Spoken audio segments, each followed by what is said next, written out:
Hello there. Thank you for inviting me into your eardrums. I'm Sarah Wendell, and this is Smart Podcast Trashy Books episode number 536. That's a really big number.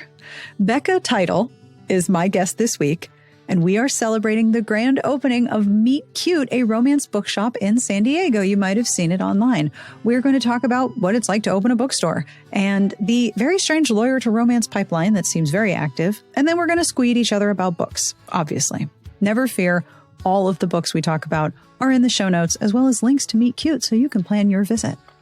Hello and thank you to our Patreon community. I have a compliment this week to AK Girl.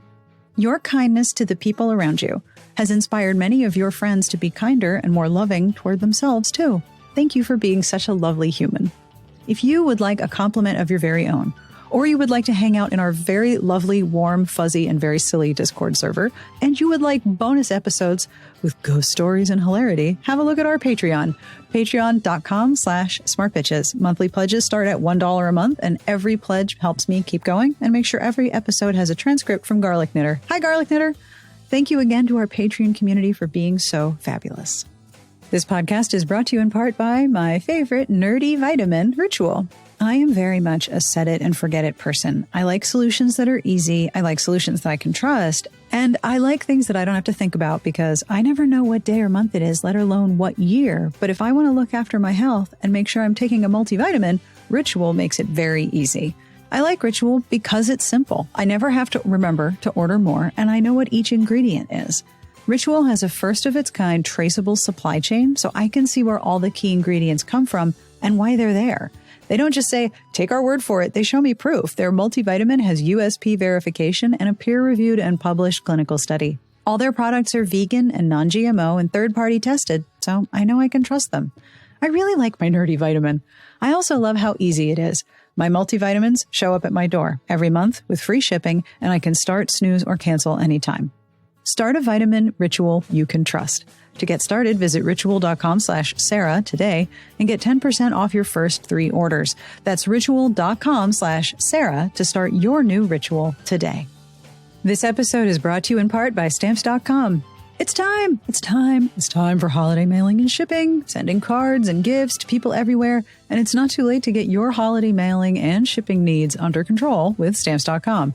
Stamps.com has everything you need to make your holiday season a whole lot easier.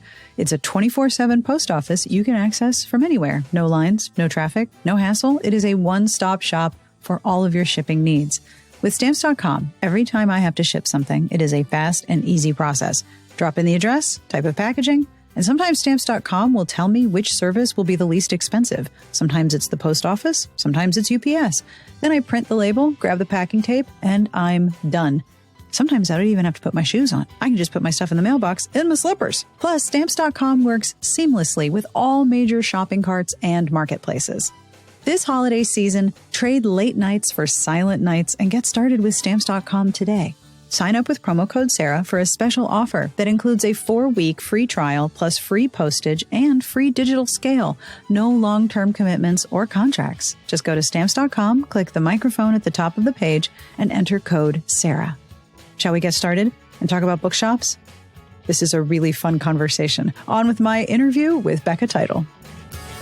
I'm Becca. I'm the owner of Meet Cute Romance Bookshop in San Diego, California. Yay! Congratulations on the opening of Meet Cute.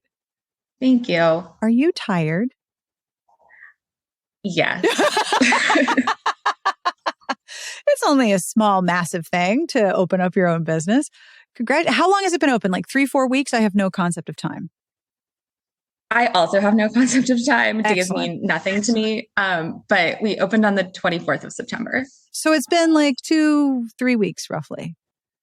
I think 3 weeks on Saturday. Yeah. Yay! So congratulations. Tell me everything. How long have you wanted to open a bookstore? I feel like a lot of us who are, really dedicated readers quietly harbor, I'd love to have my own bookstore. But then you actually did opening your own bookstore. How long have you wanted to open a bookstore and what was that process like? I guess a bookstore specifically, I started thinking about, so I was a lawyer, which is a popular pre-romance career. I think it is the number one pre-romance career. I guess, Yeah, no, I really think it is. Like we should start a club. Oh yeah. Um, but yeah, the like romance, the like lawyer to romance pipeline is busy. So, Oh, we need the like Elon Musk train through there to like get the traffic moving better. really, really cushy seats, air conditioning, all of that. Yes. Yeah, we're sorry about your burnout. Here's romance. Probably somewhere, I don't know, around like 2018, I was really starting to burn out. I was a public interest attorney. I did immigration defense for minors, detained teenagers mostly. And I was just sort of, I like was trying to find ways to still have a career in law, but in the back of my mind, it was like, what if I ran a bookstore though? And I'd always sort of had an idea of running like a cute small business. And I had thought like a bakery cafe, but then I realized I have like no skills in either of those realms and very little interest in coffee. But actually like a lot of interest in romance novels and books. So I thought maybe that would make a little more sense. So what was the process like to open Meet Cute? Like if you could go back to the beginning and tell yourself anything, what would you tell yourself? I think I would just tell myself, I had my cousin had a friend who opened a bookstore in Mississippi, and she was really kind and talked to me about opening a bookstore, and we've become friends. And she told me, everything takes longer than you think it's going to take. And I was like, sure, I understand when people say that. That is a thing that I understand. And then it took like longer than the longness that I had extended past the amount of time I thought it was going to take. I don't know. It's like the ongoing pandemic effect of how long things take, maybe. Yep. So what was the first step? Did you find a location? Did you figure out the name? Like, what was the first step in like, all right, I'm going to open a bookstore. Let's do this. I started with the name because I was playing around with the name back when I was still in the like, what if I ran a bookstore though phase? So before I had really decided to do it, I was brainstorming names on like, Zoom calls with my best friends from law school. One of my best friends from law school is convinced that he thought of this name. And I feel compelled to say that I don't agree with that memory. But however, I now have the trademark on it. That's for me. That's a good thing to do. I did that early on too, which is a very like lawyer thing to do. Oh, yes. But yeah, then I started looking for a location because I think that for me, I mean, it might be different if you're not in San Diego, but it's a real hard real estate market here. So, it is very tight. Yeah. You find the place, you've got the name. What are the steps involved in opening a bookstore? Like you have to, I run a business, but it's not a physical space so much as it is like a room in my house. And you have to register the business and set up all of your business stuff. How do you like reach out to book publishers and distributors and be like, hello, we're new? And what has the response been like when you've told people about your new store? I was really fortunate to have that friend of my cousin who had just opened a bookstore, and she did talk to me for like an hour and give me sort of like a quick lay of the land. It was sort of the like talk I give to people when they're thinking about going to law school, which is like, I mean, a little bit less of the like aggressively, like probably don't do it, but very much like, say. I have a bad track record at talking people out of going to law school, but I do my best. But it was just very much like, it's hard. It's a lot. It's like drinking from a fire hose. I remember her saying, and that is true. All of my jobs have been like that. So I felt really prepared for it. They don't give you a lot of like prep or supervision or oversight when you're a public interest attorney. There's a lot of need and not a lot of people working in the field. So they kind of give you your law license and like send you off to court.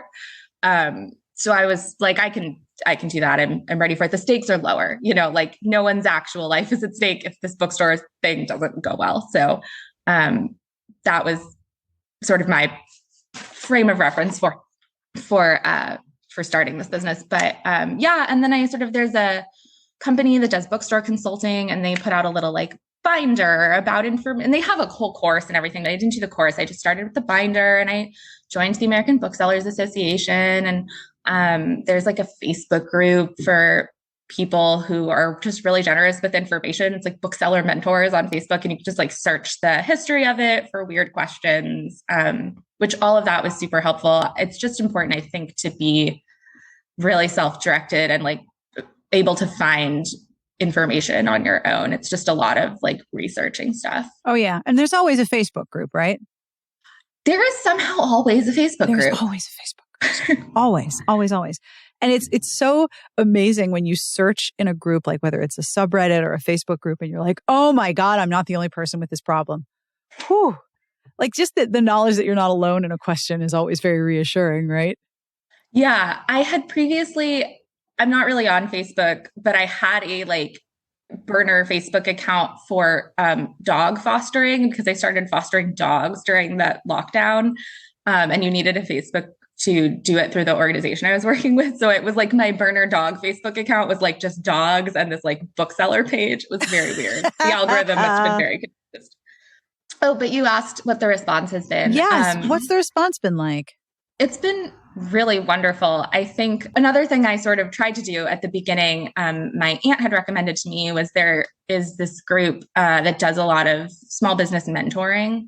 It's a national group and they're pretty famous. And I know other people that have gotten mentors from this group and it's worked out really well for them. But I was assigned an older man who had run a postal annex, and he sort of called me out of the blue and just started monologuing at me about my business, not asking me any questions or really introducing himself. And he suggested that I open a bookstore that was a general bookstore, because really what you want to do is appeal to the broadest swath of the population possible. And so opening a niche bookstore was a terrible idea, and just sort of not asking any questions or knowing anything about genre romance or anything like that. So, take all your advice with a grain of salt, I think was the lesson there.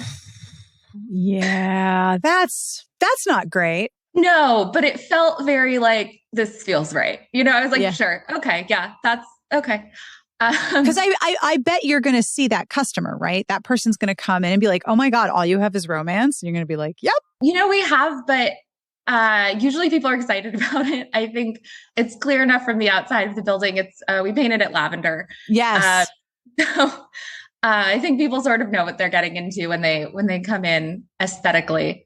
But I interviewed an accountant who sort of did a similar like, are you sure you want this to be a business? My wife likes to bake, but I often talk to her about how that doesn't mean she should open a bakery. And I was like, okay, thanks. I wasn't actually asking for your opinion on my business plan or my life.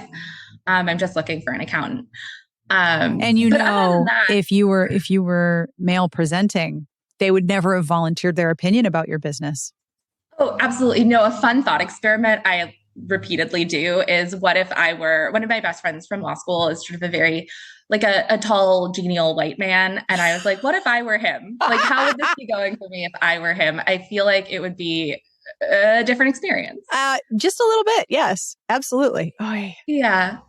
Yeah. But publishing broadly has been really great. I think there are people in all the publishing houses that are like really romance people. And so they're very excited that there's another romance bookstore in the world. And so I think that actually, also because romance is such a big seller for publishers, I think that really helped actually get the attention of some publishers, where it can be really difficult for a small indie bookstore to do that. So contrary to what my advisor from the Postal Annex thought, I think having this sort of like niche business has actually been really helpful. It's helped us get some news coverage and just generally some attention that I think can be really hard to find. Oh, absolutely. No question.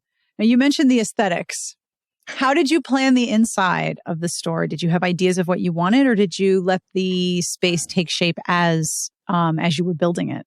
Because it's hard to go from an empty space to a functional shopping and sitting and browsing experience. So I had originally purchased most of the furniture we have in here with a different location in mind, because all of our bookshelves are IKEA. We are available for sponsorship, and were back ordered. They were like out of stock of all of basically everything, because, pandemic, supply chains, et cetera. And so I had been keeping an eye on like the IKEA website. Was like every morning I would like check the IKEA website and then have my coffee. And so I had bought all of this stuff for a different location that ended up falling through, and it fit. Like it just worked. Yay! Yeah. So that was incredibly lucky. So I had sort of planned out a different space, and then this one came together really fast. We only got the lease signed in July. I got the keys August 1st. And like on August 2nd, I was like moving bookcases like into the space. Wow. All right. So I have to ask about the mural. The mural is amazing. Please tell me about it.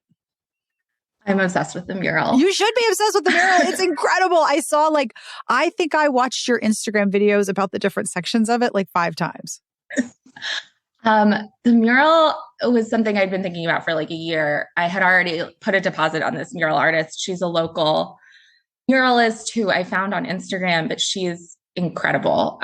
She's just like delightful and like a wonderful, she's just great to collaborate with. And so I had come to her with this idea for, one of the sort of vintage postcard looking things. Yes. Greetings from Romancelandia, and with tropes in the letters. And then I sort of brainstormed the tropes with a couple of my romance friends, and sent her this sort of list, which she asked for just on the day that she showed up. She did like no intense prep for it. She just sort of is magical. And she like comes, like she sketched out the basic card thing, and then she started sort of sketching in the letters, and we would move things around and see how they looked. And if things were not, I tried to pick tropes that you could like visually interpret, but sometimes you can't. And so it took her a couple of days. So like after the first day, if something wasn't working, I sort of brainstormed a couple of new things. I would send her photos. And yeah, I don't know. It came out better than I could have hoped. It's amazing. What are some of your favorite letters and tropes? Like, what is one that you look at it? Because I know you're looking at it right now. What is one that you look at and every time you just go, yes? I'm personally just really obsessed with the sort of old school clinch cover letter. I just think it came out so well. And it's been important to me in making this store to both be like really inclusive and representative of what romance is today, which I think we really accomplished with the mural, but also really honor the history of romance, which I think is really interesting and sort of culturally important. And so the old school clinch cover is these like oil painting, dramatic poses I love. And I love that there is one on the wall. That is so cool. And I agree. It's hard to recreate authentically the old school clinch cover pose because it can look really stiff. It can look really, it can almost look like the person who's doing it doesn't quite get what the original cover was trying to do. And covers are kind of amazing to me because they have so much work to do in so little time. They have to, communicate so much about genre and setting and character and I like all of these things in one image. And the clinch did a lot of work. So with the mural, do people walk in and go, oh my gosh? I think so many people have found us from social media that they expect it to be there. Oh, that's awesome. It is a very popular thing to take photos in front of, which was the goal of it. I think it's like really fun and something to share, and people seem to really like it, which is great. I really wanted it to be a little bit of every part of the genre. Now that the mural's up, the store is up, you've opened. How has your first few weeks been? It's been a whirlwind. Yeah. It's been great. Yeah. It's been great. I think I underestimated maybe sort of like the enthusiasm, which is great. It's like a great problem to have, but it just sort of meant that we didn't have what I imagine other businesses sometimes have, which is time to like learn to control inventory properly.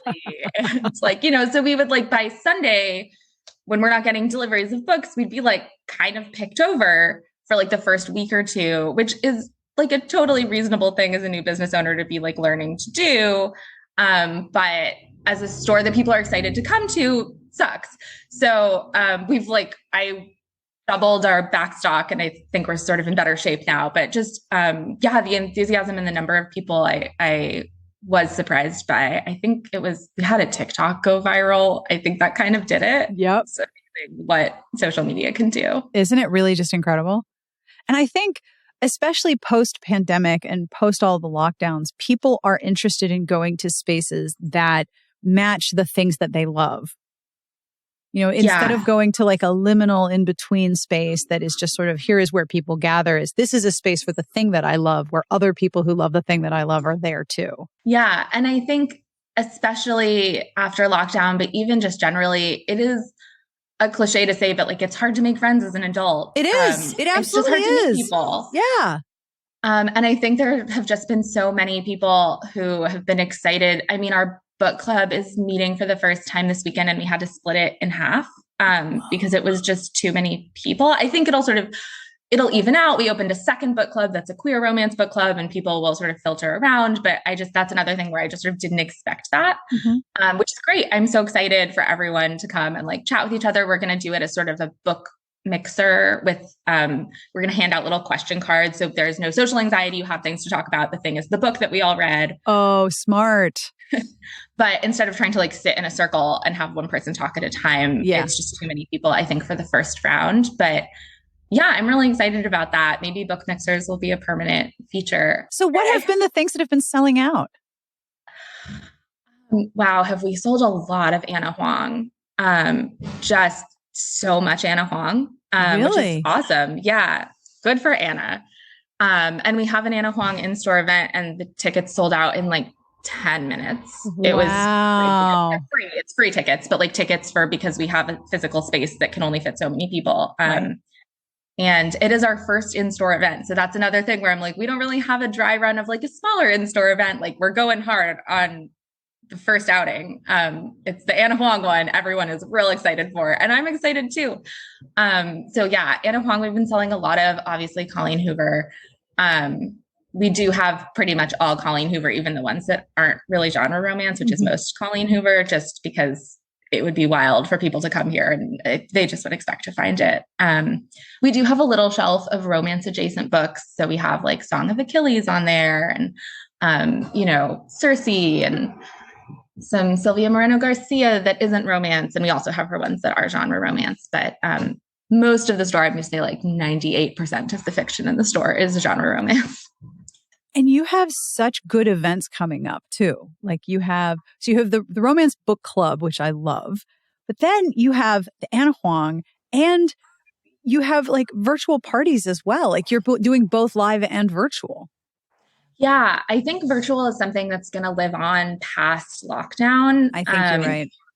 And it's awesome because it gives, San Diego's a little bit out of the way. It's not terrible. We're near Los Angeles and people can come here. And also it's a great spot to vacation, quick plug.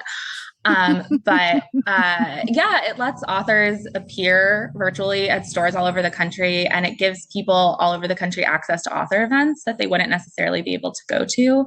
So I love that.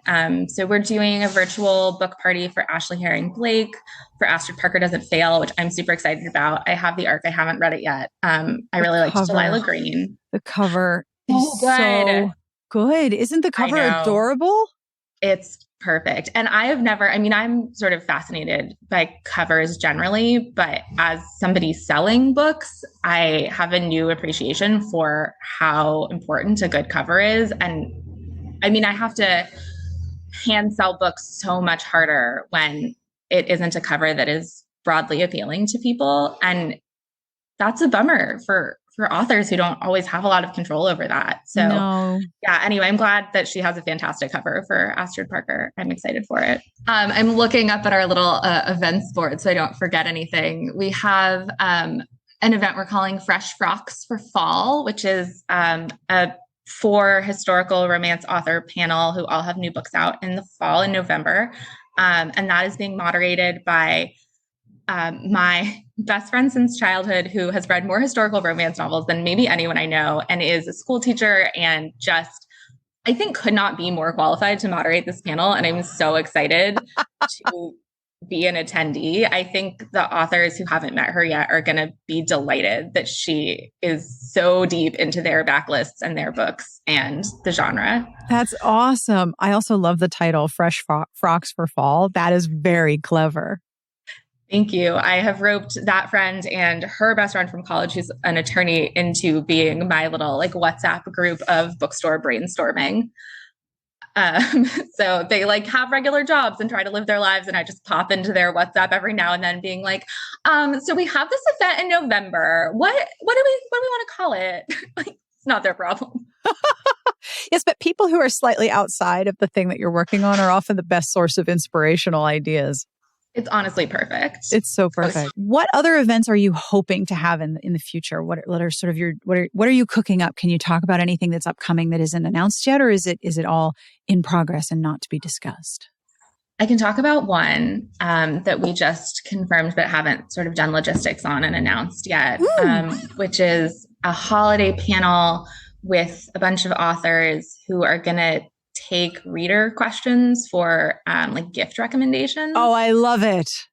Which I think will be really fun because book people love to shout about other books that they love. And it's really fun, I think, especially in romance because of the sort of specificity of tropes and the way that things get played with, to try and figure out what the very perfect book for a specific person would be. Yes, very true.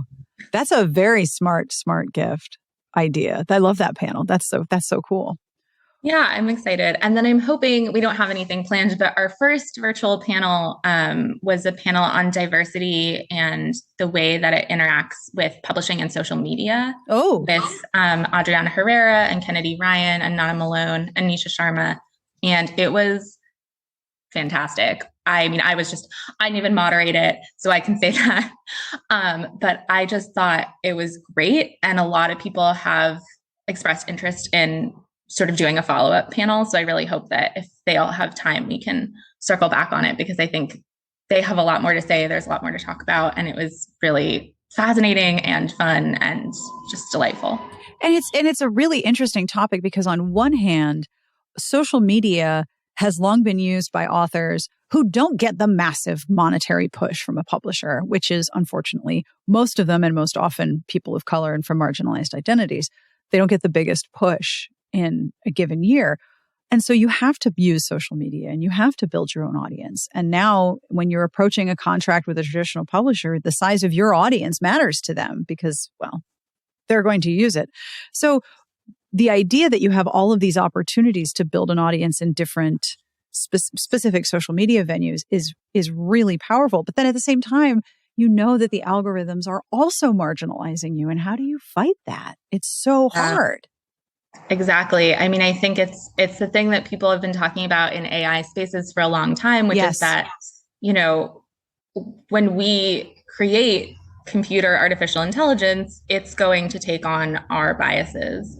And so we have algorithms now running what people see and what goes viral. And, you know, on the one hand, being able to get a lot of publicity on TikTok for free is a great opportunity. But on the other hand, if we take a look at who tends to be going viral on TikTok, we can see some trends. And I think there's just more to unpack and just talk through there. Yes, I don't know quite what you are talking about there. The total mystery. It's a feeling I have. You know? I'm very suspicious. Yeah. And I also think it's super dope that you got Nicole Perkins to moderate, because that's amazing. I know. Oh my God. My inner 13-year-old, not cool. Dying. I know. That was Adriana. Adriana really organized the people on that panel. And amazing. I died. So one of the things that I've seen in your sort of marketing and your press package and in the discussion of who you are as a bookstore, you are very upfront that you are a woman and queer owned space. What are some of the ways that you are making your space visibly and, for lack of a better word, emotionally welcoming? What are some of the things you've thought about in creating that space that is welcoming and safe and, hey, come on in, this is also for you? So we're really trying to just feature books about characters with marginalized identities and by authors with marginalized identities. So we have what I think is going to be a permanent feature table for queer romance. Yay! Because there's just so much of it now and it's so great. And I love all of those books, so I keep wanting to put them on feature tables. Well, good. It's your store. Yeah. Hooray. I get to. And, you know, in our face outs, even just on our sort of in our regular subgenre sections, we really try to face out books about characters and by authors with marginalized identities, authors of color, queer authors, queer characters, Black characters, Latina characters. And we have a little, my sort of pet bookcase has books on writing and a section of books in Spanish. And it also has a section on queer history, which is just like, it's just some nonfiction queer history just thrown right in there next to the genre romance like theory. Because I'm a huge nerd. Yeah, why not? And it's been selling. So, yay! Great. I'm delighted because now I can keep putting books on that shelf and people are buying them, and people are buying, actually, your book has been selling really well. Really? Yeah. The Bosoms? Yeah. Oh my God. It's only like a 10-year-old book, 12-year-old book now. There's oh my not gosh. that many books on romance theory, and it has a great cover and a great title, and people are buying it. I know. I'm delighted that people are taking the genre both seriously and for fun. Yes. Like it's meant to be fun. It's delightful. And also I majored in performance theory. So I think it's fascinating what work it's doing culturally. Absolutely. And I'm delighted when other people want to talk about that with me. So I completely agree. And I'm, first of all, thank you for carrying my book.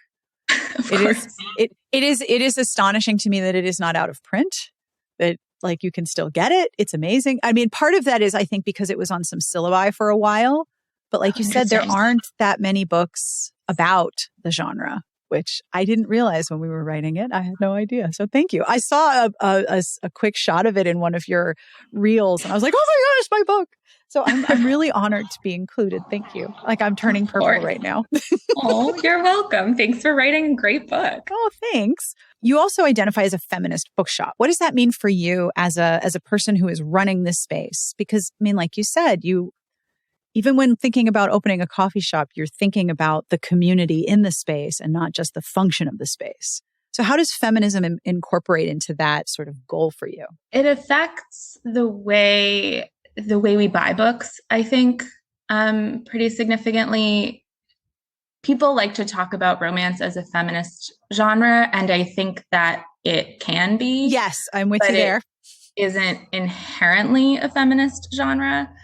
And so, there are books that we don't stock. We'll special order them for you, but we're not going to use our shelf space to carry them. And that's a decision we get to make as a bookstore. Yep.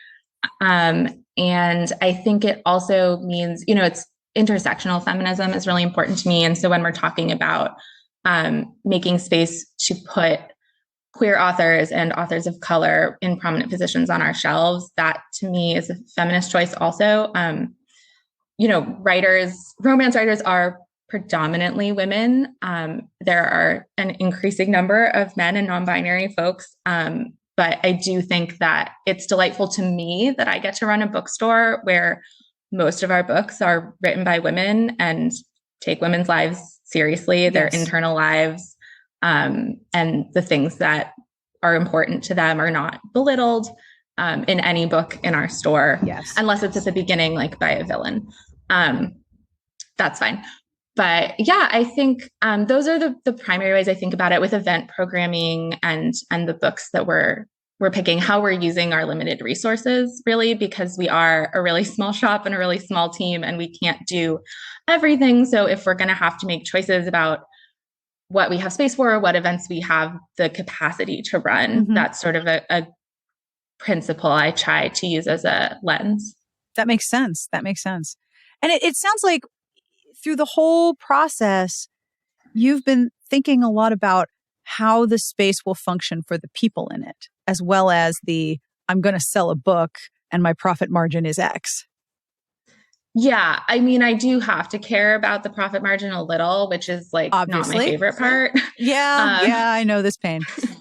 Yeah. Like, I'm like, I guess that does matter. But no, I mean, primarily, I used to love hosting like dinner parties. And I was a theater person, but I wasn't an actor really. I was a director and a producer. And so I love to create spaces and times, sort of events basically, but permanent ones in the sense of this bookstore, just creating a place that is this little other world you step into, and it's just this one delightful thing where you get to think about and talk about and just love stuff happily for a little while, as a little haven from that rest of your life.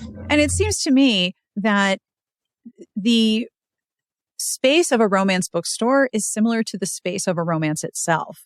Because like you said a minute ago, a romance is going to center the internal, emotional, and sexual lives of the characters. It's going to focus on the heroine, and or if it's a queer romance, it's okay. I need some character words. I need some words for the characters that aren't gendered.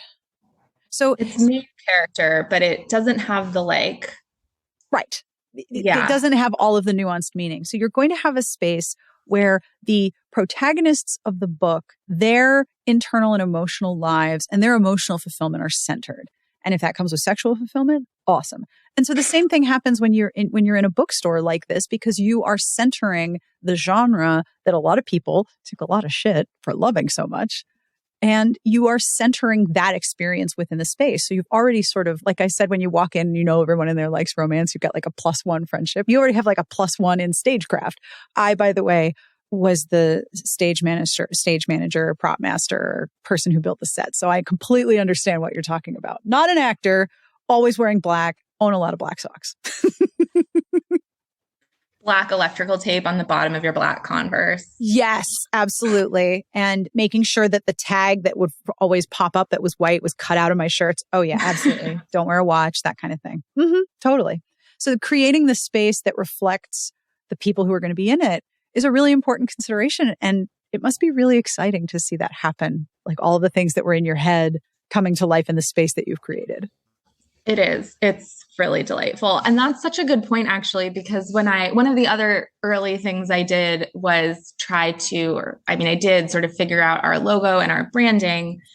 And I worked with a graphic designer, and I had never branded anything. And so she had asked me all of these questions on her sort of like little opening questionnaire. Mm-hmm. And I ended up describing basically that I wanted the bookstore to feel like what I think genre romance feels like for me. And so I gave her all of these buzzwords for that. And then we ended up using like 90s rom-coms as inspiration for the font and whatever, but it was really sort of supposed to feel the way that I think romance feels, to the extent that a bookstore can do that. No, I exactly know what you mean. And that makes that influences the fact that you're going to stock candles and you're going to stock notebooks and pins and accessories that go with the reading experience. It's a natural fit for a bookstore, but even then the things that you carry are romance specific. Yeah, I think that really is. It's supposed to just be delightful. The sort of guiding principle on all of the little trinkets and stuff that we have along with the books is just like, is this fun? Like if I went into a store, would I pick this up and be like, ooh. Like I love this. Which does make it hard to be in the store all day and not buy all of our merchandise. It is like a personal struggle, but yes. I will persevere. I know this struggle because when we list books or someone tells me about a book that they reviewed, or I'm editing a review, or we're looking at books on sale, I am a very expensive person to know, and I'm also an expensive person to be, because I buy all the books. It's a problem. So when did you start reading romance? Do you remember the first romance you read? I remember reading the entire Avon True romance series. Oh, yes. As like probably a preteen, I'm going to say. And I don't remember which of those I read first, but I bet it was the one, there were two that were my favorites. And it was because they were written by Meg Cabot. Obviously. Who, of course, at that time was like wildly internationally famous for having written The Princess Diaries. Yep. And so I was just like reading literally anything Meg Cabot had ever written, which now that I think about it, I wonder if that's what led me to the Avon True romance series in the first place. Because I did, I think, read literally everything Meg Cabot had written at that time. Oh, yeah. And so I loved, it was Nicola and the Viscount, and Anna and the Duke, because all of the books in that series were a girl's name and like a man's profession. Yep. And looking back on it, I did look it up when I was looking up books to stock at the bookstore, because we do have a YA section and it's out of print, of course. But of course it is. And like some of them, you know, there was like the one that was the like sort of native romance, which like we've all realized it's like, we shouldn't, that was bad. We should apologize for those. I mean, now that I was looking at the list of books and it was the who's who of romance authors. Oh my gosh, wasn't it? 12, but it was like Lorraine Heath and like Beverly Jenkins. I like, know. What a wild, I mean, crazy. Anyway, yeah. So I read those, and I've always loved romance and romantic subplots in really anything I read. I don't know. I mean, ever since then, I've been a big genre romance reader. And I think I didn't read a lot of books in college because I was a theater major. And so I was reading plays just sort of rapidly. I was trying to prepare myself for a career in the theater where I just knew every play and every playwright that existed ever. So I don't think I read a lot of romance in college, but I went to law school and I circled right back to it. Oh yeah. And I read the first like 30 J.D. Robb novels, like just in a row, which isn't even, it's like not even, it's just barely over half of them. There's like 60 of them now. I love a murder mystery and I love romance. So that is like, it was a perfect sweet spot for me. It's so weird and it's so good. And I just love it so much. I remember reading Sarah MacLean. I read 9 Rules, which I loved. And then I sort of made my way through what was existing at the time of her backlist, which wasn't a ton because I was in law school in 2013. So she was like relatively new at the time. And Lisa Kleypas, I read Julie Coy, I read all the Bridgerton books. And just, I don't know, that was 10 years ago. And I've just been reading genre romance ever since. Awesome. So what books are you reading right now that you want to tell people about? Also, if you like mystery and romance, have you read Alicia Rye's Partners in Crime? Not yet. Oh my God. I'm dying. I have so many books that I want to read. Is it amazing? Okay. I'm completely biased because I used to co-host a podcast with her and I know her personally. I was just at her wedding. All biases conveyed. It's so friggin' fun. It is so fun. Oh my God. She does. Alicia Rye is another one who I read in law school, her like Hate to Want You. Yep. That series, which I hand to anybody who comes in saying they want something that's kind of like the TV version of Virgin River. Yep. It has that energy to me and I loved it. It's the family secret part, right? Yes. It's like kind of a small town and everybody has like really intense backstories, just like so much drama that they have to work through. So much drama. So much. I'm trying to see, because you said you liked mystery. So of course I'm like, woo! You might also like The Spare Man by Mary Robinette Kowal, which just came out. It's a science fiction mystery retelling of The Thin Man, but the couple who are solving the crime are already married and they're super hot for each other. Plus there's an adorable dog. Oh my God. Yeah. Sorry, The Spare Wall? The Spare Man. Spare Man. The Where Spare did I Man. get Wall? Kowal is the author's last name. And there's a dog. Sure. And it's a great dog. Well, no, that's funny that you say that because the first book that I was going to say I just read recently and is now my bookseller pick at the store is Hither Page by Kat Sebastian. I love that book so much. I love it so much. I just reread it. I just reread it like last week because it is so perfect. Have you read the sequel? Because I'm saving it. It just came out pretty recently, The Missing Page. The Missing Page? Yes, I did. The whole undercurrent of exasperated caretaking is not a trope I knew that I wanted, but it is exactly what I wanted. It is one of my favorite things. Yes. Have you read the Freya Marska Marvelous Life? Yes. Oh my God. I just did an interview with her for the sequel. I just did an interview with her like a week or two ago. It's so good. It's so good. It's so good. A Restless Truth. Yeah. So good. Yeah. I know. Oh my gosh. Yeah. So that was not on my list actually, but also a book I loved. And then I just read the Helena Greer debut, Season of Love. I have that on my list. Did you like it? I did. It's just very cozy and Christmassy and like Jewish. I don't know. It had a lot of representation that you don't see very often in romance. Yes. It's sapphic. One of the love interests is like self-described a fat butch. And I just think that's like, you never get that. We get a lot of femme for femme in sapphic romances. And this is just like a nice additional thing to add to the list. It's actually our December queer romance book club pick. I saw that. It's so good. Also, you want to hear something shocking? I've been corresponding with one of the publicists at Grand Central, and they're pretty sure that's the only Jewish romance coming out in trade this year.